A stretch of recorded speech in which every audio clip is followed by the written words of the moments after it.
மக்களை காப்போம், தமிழகத்தை மீட்போம், மக்களை காப்போம், தமிழகத்தை மீட்போம்.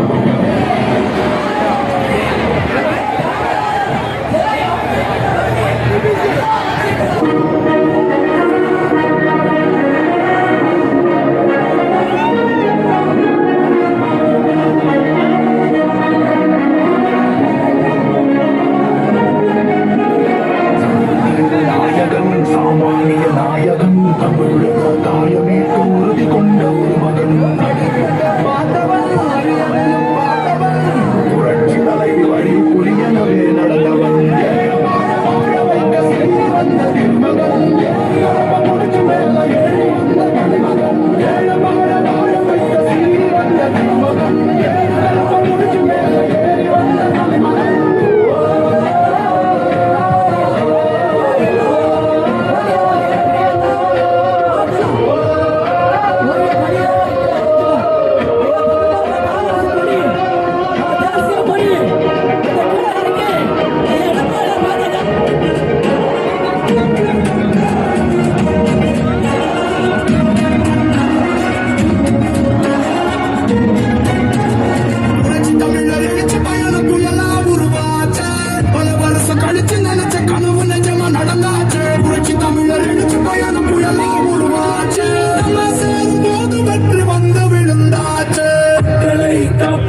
தமிழகத்தை மீட்போம், மக்களை காப்போம், தமிழகத்தை மீட்போம், மக்களை காப்போம், தமிழகத்தை மீட்போம், மக்களை காப்போம், தமிழகத்தை மீட்போம்.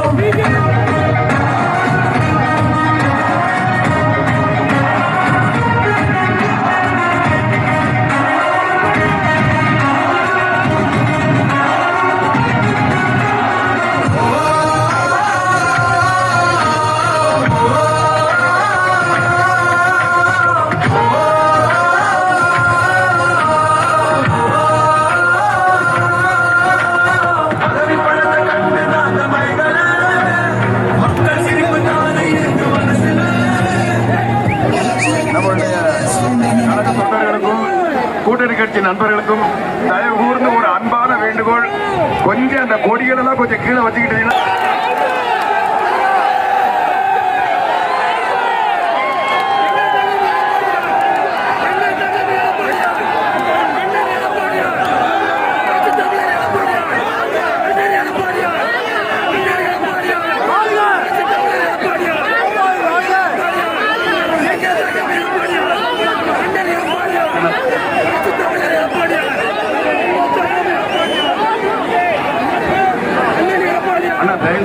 கூட்டணி கட்சி நண்பர்கள் அந்த கொடியை மட்டும் கொஞ்சம் இருக்கிறீங்களா? அன்பான வேண்டுகோள் தம்பி, அந்த கொடியை மட்டும் கொஞ்சம் கீழே இருங்க.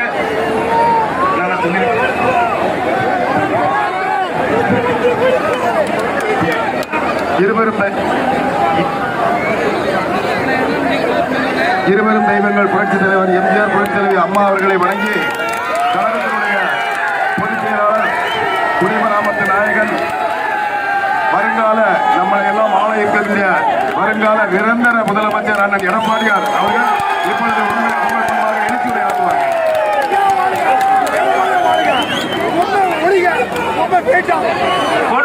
புரட்சி தலைவர் எம்ஜிஆர்,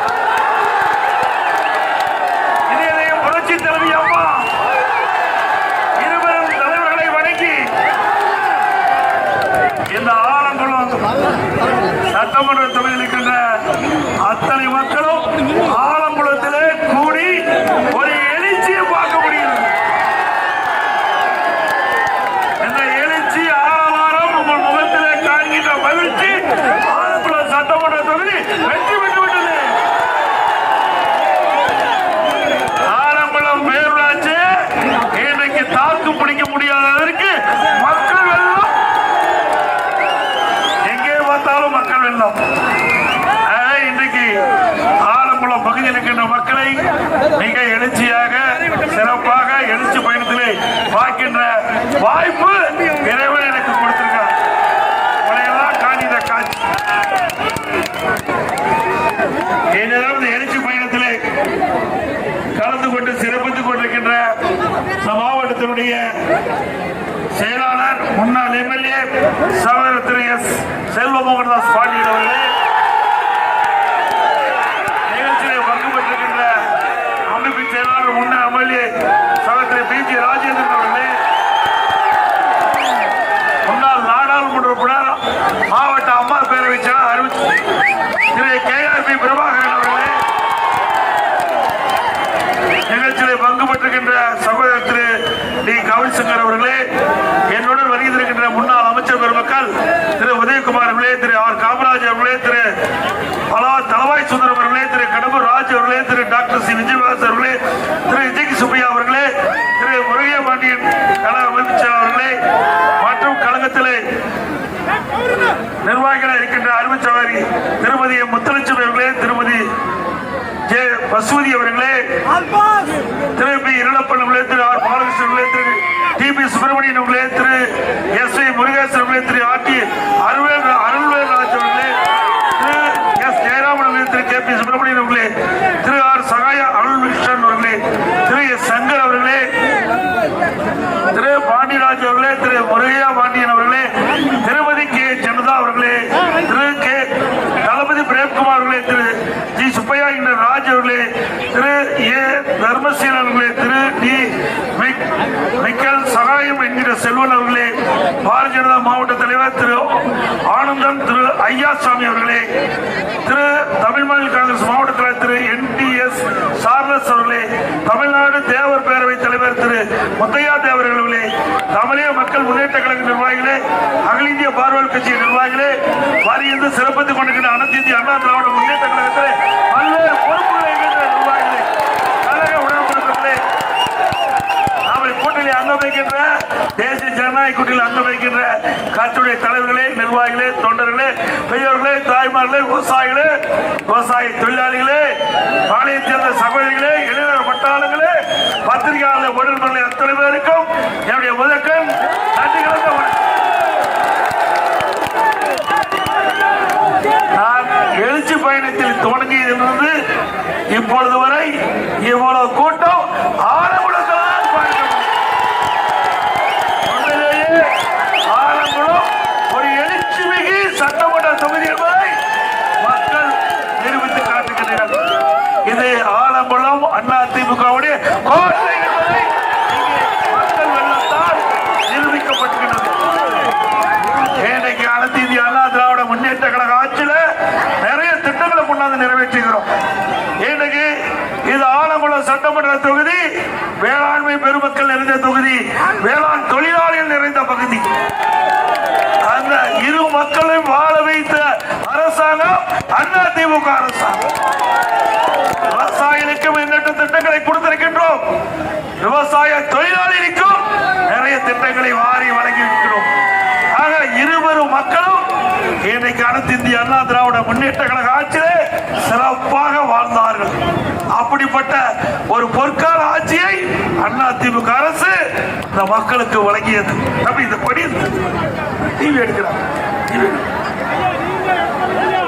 இன்னைக்கு அதிமுக ஆட்சியில இந்த விவசாய மக்களுக்கு நீர் முக்கியம். உடம்புக்கு உயிர் எப்படியோ விவசாயிகளுக்கு நீர் உயிரை போன்றது. அந்த நீரை முறையாக சேமிக்க வேண்டும். அந்த நீரை முறையாக விவசாய மக்களுக்கு பகிர்ந்து அளிக்க வேண்டும். இதுதான் எங்களுடைய பிரதான திட்டம். நீர் மேலாண்மை என்ற அற்புதமான திட்டத்தை கொண்டு வந்து அதை நடைமுறைப்படுத்திய அரசாங்கம் அதிமுக அரசாங்கம். குடிமராமத்து திட்டம் உங்களுக்கு தெரியும். குடிமராமத்து திட்டம் இந்த பகுதியில் குளங்கள் எல்லாம் தூர்வாரப்பட்ட வண்டல் மண் விவசாயிகளுக்கு இலவசமாக கொடுக்கப்பட்டது. அதனால் ஒரு பகுதியிலே தூர்வாரிய காரணத்தினால் குளம் ஆழமாயிரு. மறுபுறம் விவசாயிகளுக்கு அந்த வண்டல் மண் நிலத்திற்கு இயற்கை உரமாக பயன்படுத்தியது. அதனால் விவசாயம் செழித்தது, உற்பத்தி பெருகியது, விளைச்சல் அதிகமாக விவசாயம் கிடைத்தது. பருவகாலையில பெய்கின்ற நீர் தூர்வாரப்பட்டதால் குளம் நிறைந்தது, நிலத்தின் நீர் உயர்ந்து அதனால் விவசாயம் பயன்பெற்றார்கள். இப்படி அற்புதமான திட்டத்தை திட்டத்தை கொண்டு வந்த அரசாங்கம் அதிமுக அரசாங்கம். ஆனால் இன்றைய அரசாங்கம் அந்த திட்டத்தை கைவிட்டு விட்டது. முதலமைச்சருக்கு விவசாயம் என்றால் தெரியாது, தெரியுமா? நமக்கு நாம திட்டம் என்ற ஒரு திட்டத்தை வகுத்து திரு ஸ்டாலின் அவர்கள் எதிர்க்கட்சியா இருக்கின்ற பொழுது எங்களுடைய பகுதிக்கு வந்தார். சேலம் மாவட்டத்தில் தலைவாசல் என்ற ஊருக்கு வந்து கரும்பு தோட்டத்தில் காங்கிரீட் சாலை அமைச்சு போய் கரும்பு தோட்டத்தை பார்த்த முதலமைச்சர் தான் நவீன விவசாயி இன்றைய முதலமைச்சர் ஸ்டாலின். விவசாயி என்றால் என்ன தெரியாது என்று இருக்கின்ற ஒரே முதலமைச்சர் இன்றைய முதலமைச்சர் ஸ்டாலின். இன்றைக்கு நான் விவசாயம் செய்து கொண்டிருக்கின்றேன். நான் ஒரு விவசாயி, உங்களை போல் நான் விவசாய பணியை இன்றைக்கு மேற்கொண்டிருக்கின்றேன். எங்களுடைய தந்தை, எங்களுடைய தாத்தா எல்லாமே விவசாயிகள். ஆக விவசாய வாழ இருக்கின்ற அரசாக அதிமுக அரசு எப்பொழுதும் செயல்படும். இன்னைக்கு இரவு பகல் வராமல் உழைக்கின்றவர்கள் விவசாயி, விவசாய தொழிலாளி. இந்த நாட்டுக்கு உணவளிக்கின்றவர் இந்த இருவரும் மக்கள், விவசாயி, விவசாய தொழிலாளி. இரவென்றும் பகலென்றும் வெயிலையும் மழையும் பொருட்படுத்தாமல் ரத்தத்தை நீரியாக மண்ணிலே சிந்து உழைத்து உணவை உற்பத்தி செஞ்சு நாட்டு மக்களுக்கு வழங்கக்கூடிய ஒரே ஜீவன் இங்கே இருக்கின்ற மக்கள். அப்படிப்பட்ட மக்களை வாழ வைப்பது எங்களுடைய அரசின் கடமை என்ற எண்ணத்தோடு அதிமுக ஆட்சியிலே விவசாயிகளுக்கு நிறைய திட்டங்களை கொண்டு நிறைவேற்றி கொடுத்தோம்.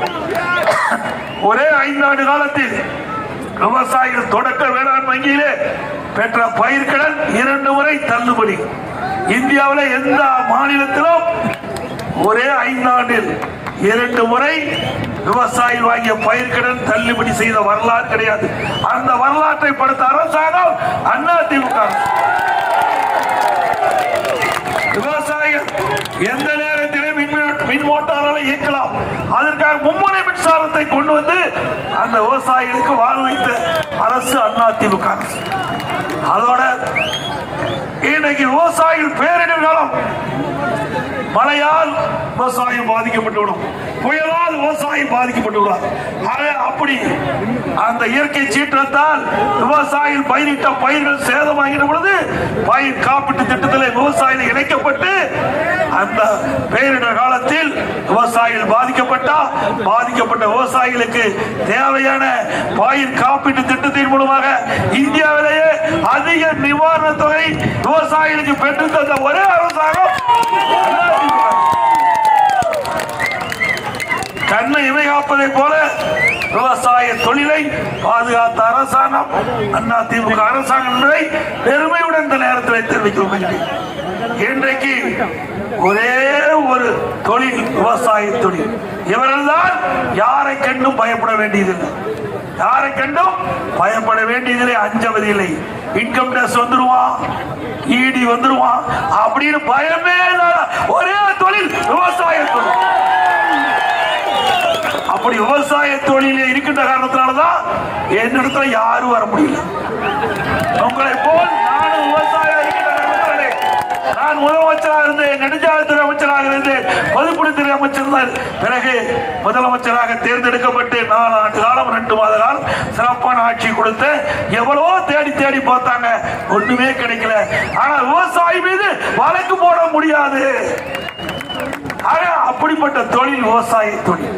ஆக யாருக்கும் அஞ்சாமல் நேர்மையாக உழைத்து வாழக்கூடியவர்கள் விவசாய தொழிலாளி.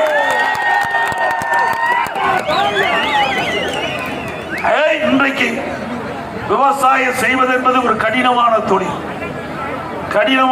விவசாய தொழில். ஒரு குழந்தையை எப்படி பாதுகாக்க முடியுமோ அதுபோல விவசாயி பயிரிட்ட பயிரை குழந்தையை போல பாதுகாத்தால் தான் அந்த விவசாயி விளைச்சல் பெற முடியும். அதை நான் அனுபவ ரீதியாக உணர்ந்திருக்கின்றேன். விவசாய பணியில இருக்கின்றவர்களுக்கு தான் அந்த அருமை தெரியும், அந்த கஷ்டம் தெரியும். அந்த கஷ்டம் அருமை எல்லாம் அனுபவ ரீதியாக தெரிந்த காரணத்தினால்தான் விவசாயத்திற்கு நாங்கள் முன்னுரிமை கொடுத்துக் கொண்டிருக்கின்றோம். எந்த நாட்டில் உணவு பிரச்சனை இல்லையோ அந்த நாடு அனைத்து வளங்களும் பெறும். ஆகவேதான் பொன்மனச்சம்பல் புரட்சித் தலைவர் எம்ஜிஆர் அவர்களும் இதிலே புரட்சி தலைவி அம்மா விவசாயத்திற்காக முன்னுரிமை கொடுத்தார்கள். அந்த இருவரும் தலைவர் வழியிலே நாங்கள் முதலமைச்சர் இருந்த காலம், நான் முதலமைச்சர் இருந்த காலத்திலும் அம்மாவுடைய அரசு இருந்த காலத்திலும் விவசாயத்திற்கு முன்னுரிமை கொடுத்து உணவு தானிய உற்பத்தி தேசிய அளவில் 6 ஆண்டு அதிகமாக உற்பத்தி பெருக்கி கிறிஸ்கர்மான் என்ற உயர்ந்த விருது நாங்கள் பெற்றோம்.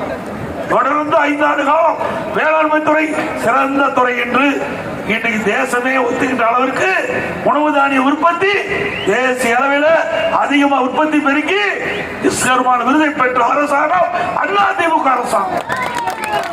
எனவே இன்னைக்கு சிறப்பான ஆட்சி, திறமையான ஆட்சி என்று சொல்லுகின்ற அளவிற்கு அனைத்து இந்திய அண்ணா திராவிட முன்னேற்ற கழக ஆட்சியில பல விருதுகளை நாங்கள் பெற்றுக்கொண்டோம். தேசிய அளவில், இந்திய அளவில் உள்ளாட்சி துறையில 140 விருதுகளை பெற்றுக்கிறோம். 1-2 அல்ல, 140 விருதுகள் சிறப்பா ஆட்சி செய்து சிறப்பா நிர்வாகம் செஞ்சு உள்ளாட்சி துறையின் மூலமாக தேசிய அளவில் 140 விருதுகளை பெற்ற அரசாங்கம் அதிமுக அரசாங்கம். அதே போல இன்னைக்கு போக்குவரத்து துறையில விருதுகளை பெற்றோம், மின்சார துறையில விருதுகளை பெற்றோம், சமூகத்துறையில விருதுகளை பெற்றுக்கிறோம். இப்படி விருதுகளை அதிக அளவில் பெற்ற ஒரே மாநிலம் தமிழ்நாடு. இந்த ஆட்சியில ஊழலுக்காக விருது பெறலாம். இந்த ஆட்சி திராவிட முன்னேற்ற கழக ஆட்சியில விருது பெறலாம் என்றால் ஊழலுக்காக விருதுகளை பெறலாம். நாட்டு மக்களுக்கு சேவை செஞ்சு அதற்காக விருதுகளை பெறுகின்ற அரசு இந்த அரசு அல்ல. இதுதான் அதிமுகவும் திமுகவுக்குள்ள வித்தியாசம். அதிமுக ஆட்சியில் இருந்தாலும் இல்லாவிட்டாலும் மக்களுடைய பிரச்சனை என்று சொல்லுகின்ற பொழுது மக்களுக்காக கொள்ள வைக்கின்ற ஒரே கட்சி அதிமுக கட்சி. இன்னைக்கு கொரோனா காலம், அரசாங்கத்துக்கு எந்த வருமானம் கிடையாது. 1 வருட காலம் மக்களுக்கு வேலை இல்லாம இருந்தது. அந்த காலகட்டத்தில் கூட விலைவாசி உயராம பார்த்துக்கிட்டோம். அடுத்த ஆண்டு கஜா புயல், அதுவும் பார்த்துக்கிட்டோம். வறட்சி, அதையும் சமாளிச்சோம். இப்படி பல்வேறு சோதனைக்கு இடையும் அதிமுக ஆட்சி தொடர்ந்து மக்களுக்கு நல்ல ஆட்சி கொடுத்த ஒரே அரசாங்கம் அதிமுக அரசாங்கம். திமுகவில் அப்படியா இருக்குது, ஒண்ணுமே கிடையாது. இன்னைக்கு அற்புதமா அவர் வாழ்ந்து கொண்டிருக்கிறாங்க, எந்தவித கஷ்டமும் இல்லாம. ஆனா விலைவாசி உயர்ந்து போய்விட்டது. விலைவாசி உயர்ந்து போயிட்டு இன்னைக்கு அரிசி விலை உயர்வு, பருப்பு விலை உயர்வு, எண்ணெய் விலை உயர்வு, எல்லா விலையும் உயர்ந்து விட்டது. மக்களுக்கு வேலை வாய்ப்பு குறைவு, செலவு அதிகம், வருமானம் குறைவு, மக்கள் படுகின்ற துன்பம் இந்த திராவிட மாடல் ஆட்சியை பார்க்கிறோம். இதுதான் தற்போது நிலைமை. இப்படிப்பட்ட ஆட்சி தொடர வேண்டுமா? தொடர வேண்டுமா? இந்த ஆட்சியுடைய தாரக மந்திரம் கலெக்ஷன், கமிஷன், கரெக்ஷன். இதுதான் திமுக ஆட்சியுடைய சாதனை. இன்னும் பார்த்தா குடும்பத்தில் இருக்கின்றவர்கள் மத்தியிலே ஆட்சிக்கு வரணும், மாநிலத்திலே ஆட்சிக்கு வரணும். கட்சியில எல்லாம் அவர்கள் தான் இருப்பாங்க. திரு ஸ்டாலின் கட்சிக்கு தலைவர், திமுக கட்சிக்கு தலைவர், திரு உதயநிதி இளைஞரணி செயலாளர், திருமதி கனிமொழி மகளிர் செயலாளர். முடிஞ்சு போச்சு. எல்லாம் குடும்பத்துக்குள்ளே வந்துட்டு வேற யாரையும் விட மாட்டாங்க. திமுகவில் வேற யாரும் பதவிக்கு வரதுக்கு விட மாட்டாங்க, கட்சியிலையும் விட மாட்டாங்க, ஆட்சியிலையும் விட மாட்டாங்க. அது மத்தியில் இருந்தாலும் சரி, மாநிலத்தில் இருந்தாலும் சரி.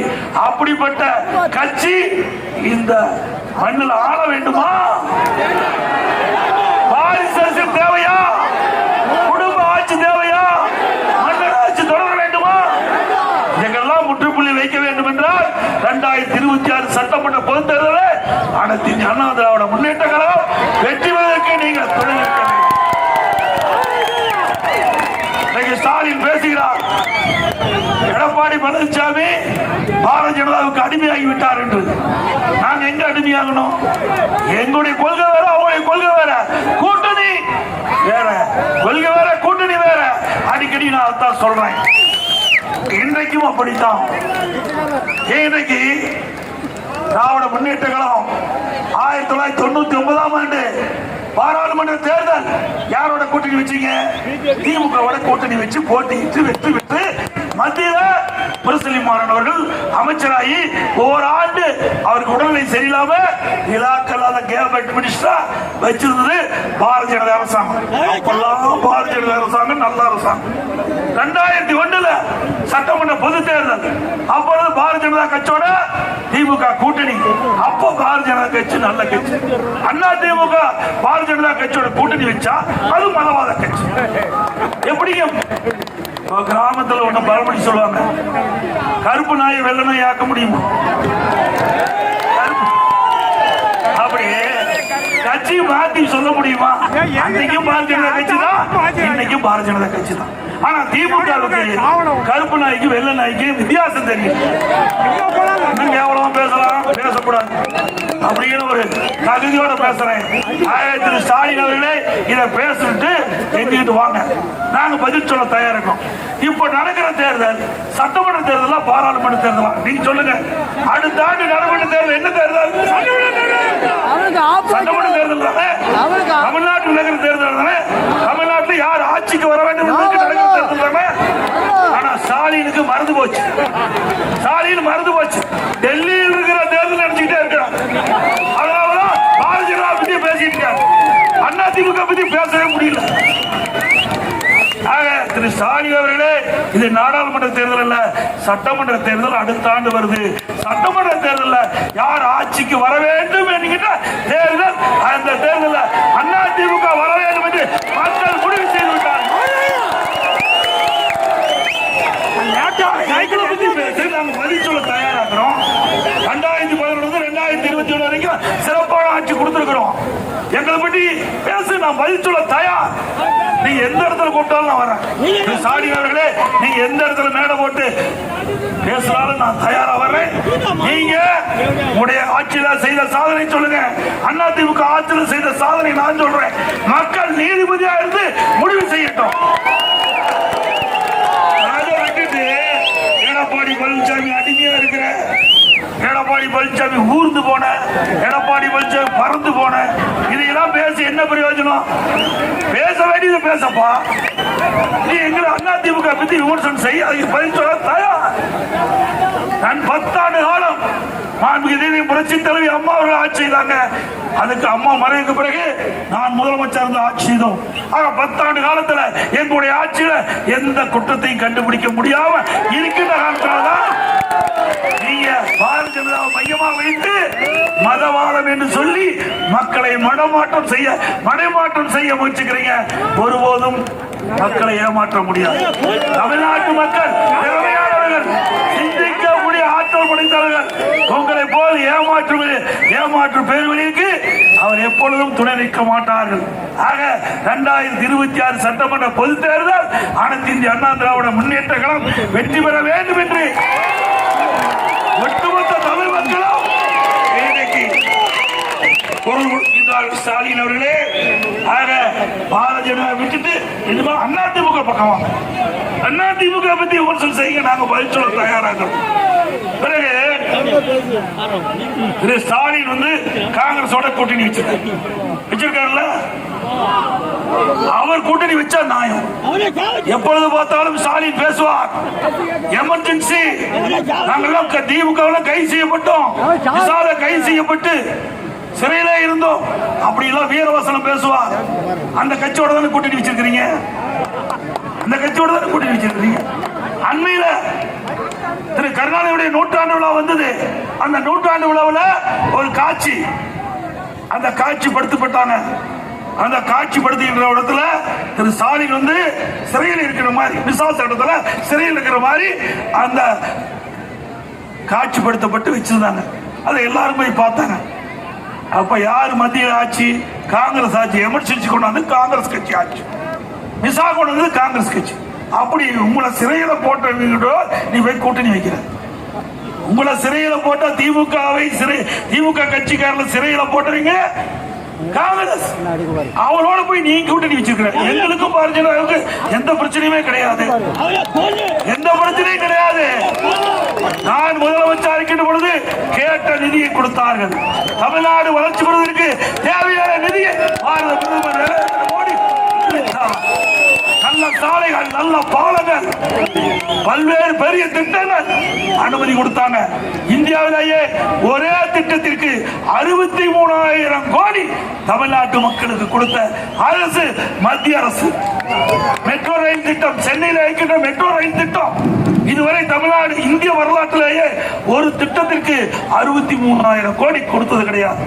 இன்றைக்கு மத்திய அரசு தமிழ்நாடு மக்கள் மீது நம்பிக்கை வைத்து அதன் அடிப்படையிலே மத்திய அரசாங்கம், நான் முதலமைச்சர் இருந்த பொழுது மத்திய உள்துறை அமைச்சர் நேரடியாக சென்னைக்கு வந்து மெட்ரோ ரயில் திட்டம் கட்டம் 2க்கு 63,000 கோடியில அடிக்கல் நாட்டப்பட்டது. திரு ஸ்டாலின் அவர்களே, பல்வேறு தேசிய நெடுஞ்சாலைகள் இன்றைக்கு அமைக்கப்பட்டு வருகின்றன. இன்னும் பல திட்டங்கள் மத்திய அரசு மூலமாக வழங்கப்பட்டது என்பதை நேரத்தில் தெரிவிக்க விரும்புகின்றேன். அது மட்டுமல்ல, நம்முடைய பகுதி கிராம நிறைந்த பகுதி. கிராமத்திலே வாழ்கின்ற மக்கள் பெரும்பாலும் நம்முடைய மாணவர்கள் அரசு பள்ளியிலே படிக்கின்றார்கள். அப்படி அரசு பள்ளியில் படிக்கின்ற மாணவருடைய எண்ணம் மருத்துவர் ஆக வேண்டும் என்று. அப்படி மருத்துவர் ஆவதற்கு அம்மாவுடைய அரசு ஒரு அற்புதமான திட்டத்தை கொண்டு வந்து நிறைவேற்றப்பட்டது. அதுதான் 7.5% உள் இடஒதுக்கீடை கொண்டு வந்து சட்டம் ஏற்றப்பட்டது, அமுல்படுத்தப்பட்டு இன்றைய தினம் 2,818 பேர் இந்த திட்டத்தின் மூலமாக மருத்துவ கல்வி பயின்று வரார்கள். இந்த மருத்துவ கல்வி பயின்று பயில்கின்ற மாணவர்களுக்கு ₹1 மருத்துவ கல்வி கட்டணம் வசூலிக்கவில்லை. அனைத்தும் அரசாங்கமே ஏற்று இன்றைக்கு அரசு பள்ளியில் படிக்கின்ற மாணவர்கள் மருத்துவர் ஆகிறாங்க. இன்றைக்கு காலையில் கூட மாவட்ட அருமை செல்வ மோகன்தாஸ் அவர்கள் ஒரு 5 மாணவ மாணவியர் அழைத்து வந்து என்னிடத்திலே ஆசி பெற்றாங்க. அத்தனையும் அரசு பள்ளி மாணவர்கள். எங்களுக்கு இடம் கிடைச்சிருக்குது. நீங்க கொண்டு வந்த திட்டத்தின் மூலமாக அரசு பள்ளியை படித்த மாணவர்கள், ஏழை மாணவர்கள், எங்களுக்கு இந்த திட்டத்தின் மூலமாக மருத்துவ கல்வி கிடைக்கக்கூடிய வாய்ப்பை நீங்கள் உருவாக்கி தந்தீங்கன்னு எங்கிட்ட வந்து ஆட்சி வாங்கிட்டு போனோம். இதுதான் அண்ணா திமுக. நேற்று தினம் மரியாதைக்கு அறிவிச்ச இசைக்கு சுப்பையா அவர்கள் எந்த அம்பாசம் களக்காடுல அங்க ஒரு மாணவன் இந்த 7.5% இடஒதுக்கீட்டுல இடம் கிடைச்சு மருத்துவ கல்வியில படிச்சிட்டு இருக்காரு. அவருக்கு மாவட்ட கழகத்தின் சார்பா லேப்டாப் கொடுத்தோம். 1 லட்சம் ரூபாய் பணம் இந்த ஏழை மாணவர்களுக்கு அண்ணா திமுக சார்பா கொடுத்தோம். இதுதான் அண்ணா திமுக. ஏழைகளை வாழ வைப்பது அண்ணா திமுக. பொன்மனச்சம்பல் புரட்சி தலைவர் எம்ஜிஆர், புரட்சி தலைவி அம்மா, ஏழைகளுக்காக தொடங்கப்பட்ட கட்சி, குடும்பத்துக்காக தொடங்கப்பட்ட கட்சி திமுக, ஏழைகளுக்காக தொடங்கப்பட்ட கட்சி, மக்களுக்காக தொடங்கப்பட்ட கட்சி அண்ணா திமுக. எப்பொழுதும் மக்களை சிந்திப்பதுதான் அண்ணா திமுக அரசுடைய பணியாக இருந்தது. அண்ணா திமுக கட்சியினுடைய நிலைப்பாடு அதுதான். எப்பொழுதெல்லாம் மக்களுக்கு தேவையோ, என்னென்ன தேவையோ அதை அறிந்து நிறைவேற்றிய ஒரே அரசாங்கம் அண்ணா திமுக அரசாங்கம். அதற்கு துணை நின்றது அண்ணா திமுக கட்சி. சிந்திச்சு பாருங்க, இன்றைக்கு அண்ணா திமுக தான் சாதாரண தொண்டன் கூட பொதுச் செயலர் ஆக முடியும். கட்சி சாதாரண தொண்டன் கட்சிக்கு பொதுச் செயலர், சாதாரண தொண்டன் இந்த கட்சியில இருந்தால் முதலமைச்சராக கூட வரலாம். விவசாயியா இருந்தேன், ஒரு தொண்டனா இருந்தேன், கிடைச்சாளர் இருந்தேன், ஒன்றிய பொறுப்பு, மாவட்ட பொறுப்பு, மாநிலம், எம்எல்ஏ, எம்பி, மந்திரி, முதலமைச்சர். இப்படி திமுக ஆக முடியுமா? கருணாநிதி குடும்பத்தை தவிர வேற எவராலையும் வர முடியாது. அப்படிப்பட்ட கட்சி மீண்டும் ஆட்சிக்கு வர வேண்டுமா? அண்ணா திமுக தான் ஒரு ஜனநாயக நீதியாக அமைப்புள்ள ஒரே கட்சி. இங்கே மதம் கிடையாது, ஜாதி கிடையாது. யார் உழைக்கின்றாரோ அவர்தான் உயர்ந்த ஜாதி. அண்ணா திமுக பொறுத்த வரைக்கும் ஆண் ஜாதி, பெண் ஜாதி, 2 ஜாதி தான் இருக்குது. எங்களுக்கு மதம் கிடையாது.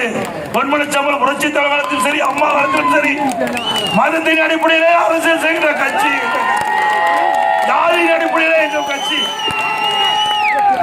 அரசியல் செய்வது கிடையாது. இந்த ஜாதி, இந்த மதம் என்பதே எங்களுக்கு கிடையாது. யார் இந்த கட்சிக்கு உழைக்கிறார், யார் மக்களுக்கு சேவை செய்யறார், யார் தலைமைக்கு விசுவாசம், அவர்தான் எம்எல்ஏ ஆக முடியும், அவர்தான் எம்பி ஆக முடியும், அவர்தான் அமைச்சராக முடியும். அதுதான் பொன்மனச்செம்மல் புரட்சி தலைவர் எம்ஜிஆர் காலத்திலும் சரி, அம்மா காலத்திலும் சரி, இருவரும் தலைவர்களே இப்பொழுதும் அதுதான் நடைபெறும். எங்க ஏரியாவில் 100 நாள் வேலை திட்டத்தில் பணிபுரிந்த ஒரு பெண் எம்எல்ஏ ஆயினாங்க. 2வது பீரியட் எம்எல்ஏ. இன்றைக்கு குரூப் ஹவுஸ் தான் குடியிருக்கிறாங்க. குரூப் ஹவுஸ் தான் குடியிருக்கிறாங்க. இதுதான் அதிமுக. வேற எந்த கட்சியிலாவது கொடுப்பாங்களா சீட்டு? கள்ளக்குறிச்சி எம்எல்ஏ பெயிண்ட் அடிச்சிட்டு இருந்தார். அவர் எம்எல்ஏ ஆனார். இன்றைக்கு எம்எல்ஏ இருக்கார். அதே மாதிரி பவானி சாகர் எம்எல்ஏ அங்க வந்து பிராந்தி கடையில ஒரு அது என்ன வேலை அங்க விற்பனையாளராக இருந்தார். பிராந்தி கடையில விற்பனையாளர் அவர் எம்எல்ஏ. சாதாரண தொண்டன் கட்சிக்காக உழைக்கின்றான். மக்களுக்கு நல்ல பெயர் இருக்கின்றது. அதை தேடி தேடி பார்த்து நாங்கள் அவர்களுக்கு பதவி கொடுக்கிறோம். திமுக இப்படி வாங்க முடியுமா? காங்கிரஸ் இப்படி வாங்க முடியுமா? இப்படித்தான் கட்சி இருக்கின்றது. தலைவர் காலத்திலும் சரி, அம்மா காலத்திலும் சரி. அதனால்தான் அண்ணா திமுக உயிரோட்டம் உள்ள கட்சியாக இன்றைக்கும் இருந்து கொண்டிருக்கிறது. எவ்வளவோ திட்டங்கள் என்னுடைய கட்சியை உடைக்க பார்த்தாங்க, முடக்க பார்த்தாங்க, சிதைக்க பார்த்தாங்க. அத்தனையும் மீறி பொன்மனச்செம்மல் புரட்சி தலைவர் எம்ஜிஆர், புரட்சி தலைவர் அம்மா இருவரும் தெய்வங்கள் அருள் ஆசியோடு மக்களுடைய நன்மதிப்போடு எங்களை ஒண்ணுமே செய்ய முடியலையே. எத்தனை வழக்கு போட்டீங்க? அத்தனையும் நாங்க பார்த்துட்டோம். எவ்வளவு வழக்கு போட்டு பார்த்தீங்க கட்சி மீது? எங்க கட்சிக்கு எவ்வளவு கஷ்டத்தை உண்டாக்குனீங்க? இங்க இருக்கிற மக்கள் துறையோடு, கழக நிர்வாகிகள் தொண்டரோடு தூளாக உடைக்கப்பட்டோம்.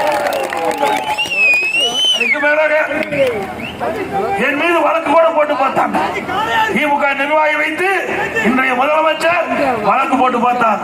எடப்பாடி பழனிசாமி நெடுஞ்சாலைத்துறையிலே ஊழல் செய்து விட்டார் என்று வழக்கு போட்டார். அந்த வழக்கை நீதிமன்றத்தில் சந்திக்கின்ற பொழுது அந்த வழக்கு போட்டவரே நான் வாபஸ் பெற்றுக் கொள்வேன் என்று சொன்னார். நான் மறுத்தேன். நான் வழக்கை நடத்துறேன். என் மீது குற்றச்சாட்டு சொல்லிக்கிறீங்க. நீங்க ஊரு பூரா பேசிட்டீங்க, சட்டமன்றத்தில் பேசிட்டீங்க, பதிவாயிட்டது. அதனால நான் நிரபராதி என்று நீதிமன்றத்தின் மூலமாக நிரூபிப்பேன் என்று நான் வழக்கு நடத்துறேன். அப்ப நீதியரசர் சொன்னார், எங்க வழக்கு போட்டவங்களே வாபஸ் வாங்குறாங்க, எதுக்கு நடத்துறீங்க? அப்படி சொல்லுவாங்க. ஏற்கனவே பேசுறதா திரும்ப பெற முடியுமா? நாட்டு மக்களிடத்தில் அவதூறு பிரச்சாரத்தை பரப்பிட்டாங்கல்ல.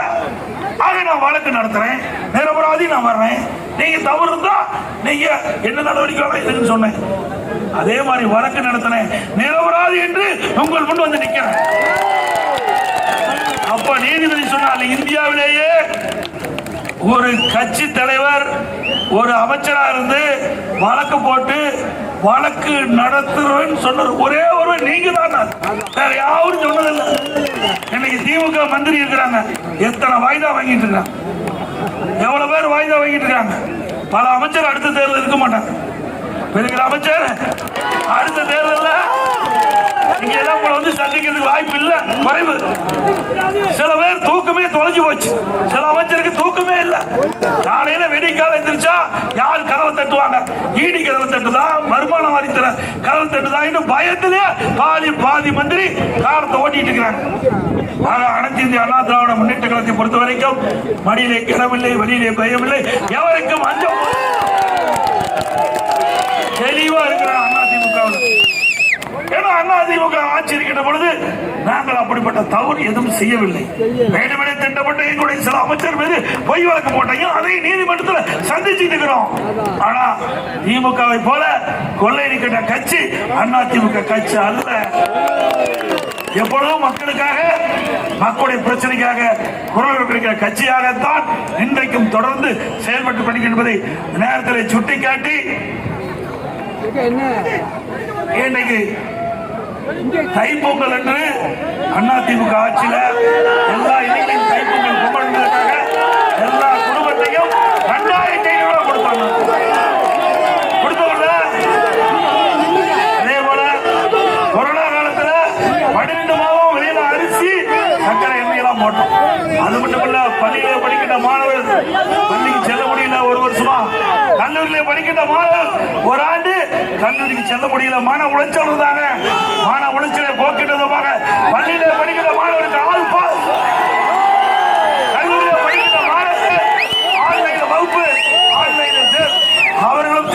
கொடுத்தாங்க. விவசாயிகளுக்கு நன்மை, மாணவர்களுக்கு நன்மை, பொதுமக்களுக்கு நன்மை, ஒட்டுமொத்தமாக நாட்டு மக்களுக்கு நன்மை செய்த ஒரே அரசாங்கம் அதிமுக அரசாங்கம். அதே போல விவசாய தொழிலாளிக்கு பசு வீடுகள் கட்டி கொடுத்தோம், விலையிலா ஆடுகள் கொடுத்தோம், விலையிலா கரைமாடு கொடுத்தோம், விலையிலா கோழி கொடுத்தோம், எல்லாம் உழவர் பாதுகாப்பு திட்டத்தில் அவருக்கு உதவி செஞ்சோம். முதியோர்களுக்கு ஒரே நேரத்தில் 110 விதியின் கீழே 5 லட்சம் பேருக்கு முதியோர் ஓய்வூதியம் வழங்கப்படும் என்று அறிவிப்பு கொடுத்து அதை நிறைவேற்றப்பட்ட அரசு அதிமுக அரசு.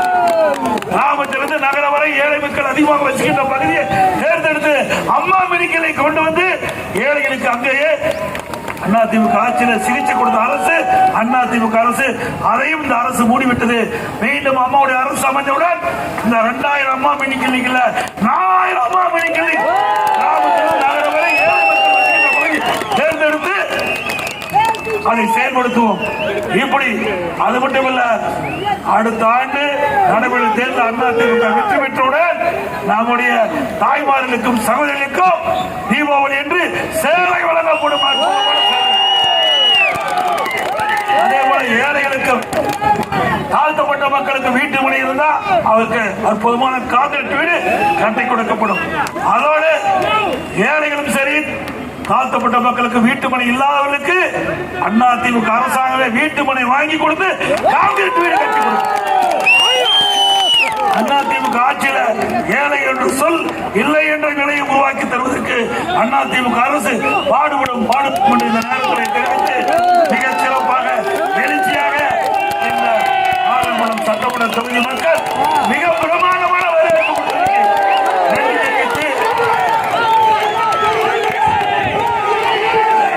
அதே போல இந்த பகுதியில் நம்முடைய பெண்கள் மற்றபடி படிக்க வேண்டுவதற்காக அரசு மகளிர் கலை மற்றும் அறிவியல் கல்லூரியை அதிமுக ஆட்சியில் கொண்டு வந்து நடைமுறைப்படுத்தினோம். 1.5 கோடி அது அமைக்கப்பட்டது. இதெல்லாம் அதிமுக ஆட்சியில் கொடுக்கப்பட்ட திட்டம் என்பதை நேரத்தில் தெரிவித்து இன்னும் பல திட்டங்கள் அதிமுக ஆட்சியிலே நிறைவேற்றப்பட்டது என்ற செய்தியை சொல்லி பல கோரிக்கைகள் கொடுத்திருக்கிறீங்க. எல்லா கோரிக்கையும் அதிமுக ஆட்சி வந்தவர்கள் நிறைவேற்றப்படும் என்று செய்தி இந்த நேரத்தில் தெரிவித்து அதில் சில திட்டங்கள் திராவிட முன்னேற்ற கழக ஆட்சியில் முடக்கி இருக்கிறாங்க. அதிமுக ஆட்சியில் கொண்டு வரப்பட்ட திட்டம் பல திட்டங்களை முடக்கி இருக்கிறாங்க. காமராஜ் கால்வாய் என்றும் தொட்டியான் கால்வாய் என்றும் அழைக்கப்படும் கால்வாய் சீரமைக்க 9 கோடி திட்டம் மதிப்பீடு செய்யப்பட்டு அறிவிப்பு வெளியிடப்பட்டது. திமுக ஆட்சி வந்ததற்கு நிதி ஒதுக்கல, திட்டத்தை கைவிட்டுட்டாங்க. மீண்டும் அதிமுக ஆட்சியில் இந்த திட்டம் செயல்படுத்தப்படும். பெரியகுளத்தில் பொதுமக்கள் விவசாய பொருட்களை எடுத்துச் செல்ல பாலம் அமைக்க 2.10 கோடி நிதி ஒதுக்கீடு செய்து பணிகள் 80% நிறைவடைந்த நிலையில் 20% பணிகள் இந்த ஆட்சியில நிறைவேற்றல. அதையும் அதிமுக ஆட்சியாளர்கள் நிறைவேற்றப்படும். ஆலங்குளம் சட்டமன்றத்தில் ஒதுக்கப்பட்ட கடையும் ராமநதி அணை தூர்வார ரூபாய் 5 கோடி ஒதுக்கீடு செய்யப்பட்டது. மீண்டும் அதிமுக ஆட்சியாளர்கள் ராமநதி அந்த அணை தூர்வாரத்துக்கு நடவடிக்கை எடுக்கப்பட்டது. அதே போல இந்த பகுதியில் கனிம வள கொள்ளை அதிகமாக நடவடிக்கை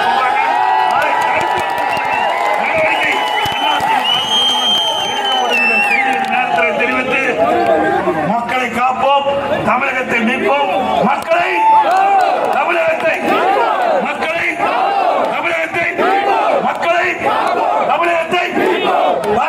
ஸ்டாலின். நன்றி, வணக்கம்.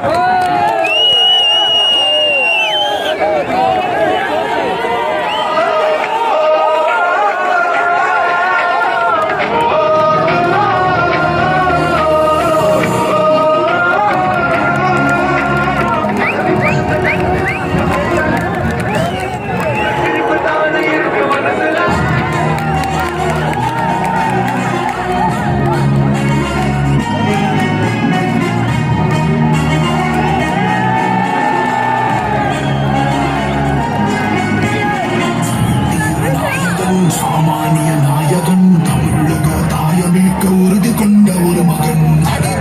பார்த்தவன் அரியணையும் பார்த்தவன், புரட்சி தலைவி வழி புரியனவே நடந்தவன். வாழ வைக்க சீறி வந்த திருமகன், முடிச்சு மேல ஏறி வந்த மகன். வாழ வைக்க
வாழ்த்துக்கள்.